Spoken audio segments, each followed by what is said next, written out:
Hi there, welcome back to my channel. Today I was so delighted to share one oral speaking topic with the IELTS part 3 question.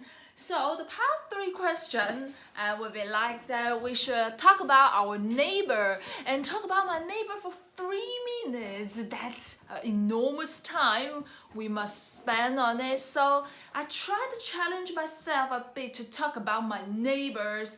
As we all know, my neighbor is just a usual person as me, so there's nothing to describe about them. So I try to make up a very good story on a YouTuber. So here comes the story.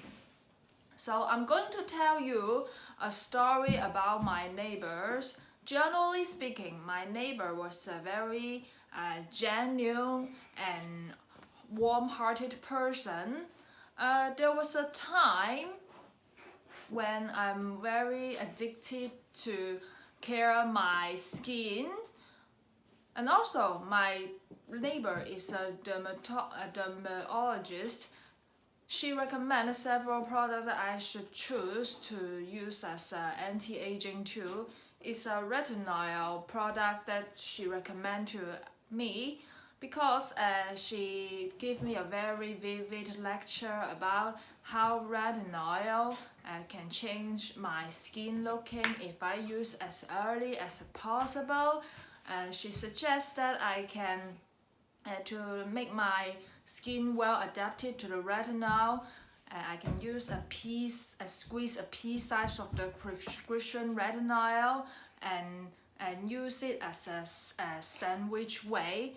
And she even tried to illustrate how did a sandwich look like. The first layer would go to the normal moisturizer and rub it on my face, and the second layer would be squeeze a pea size of the retinol from the prescription toothpaste like containers and rub it to the knee size, rub evenly onto my face, and the third layer will still goes the moisturizer.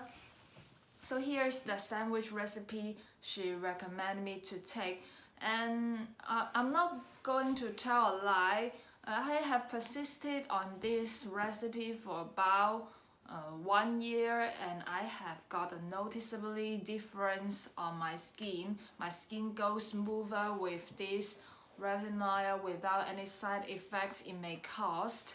Because someone, when they try to make their skin go smooth faster, they will use the retinol A for every day. That will cause the adverse effect very severely. But I wanted to, my neighbor said, if I want to, let me choose the option if I want to go for a long way, but with a moderate effect on my face, but the final result will be the same. So I choose this relatively gentle method to rejuvenate my skin. And the second thing that makes me quite impressive is that there's a time when my daughter catches a fever. My neighbor recommended a very famous children's hospital for me to go to check my daughter, and also during that midnight, because my daughter caught the fever on midnight, she delivered me to the daughter in this hospital. It's called the Max Stufila Hospital. So she said this is a very prestigious hospital, although it is quite far from where we live. So that makes me quite moving. Instead of driving us to a relatively near hospital, she was willing to drive us to a relatively far hospital. That makes me quite moving, that she was very kind-hearted, and I wish one day I would become that genuine person and warm-hearted person that can help somebody who are in great need of help. So that's my illustration today. So thank you guys for watching. Bye.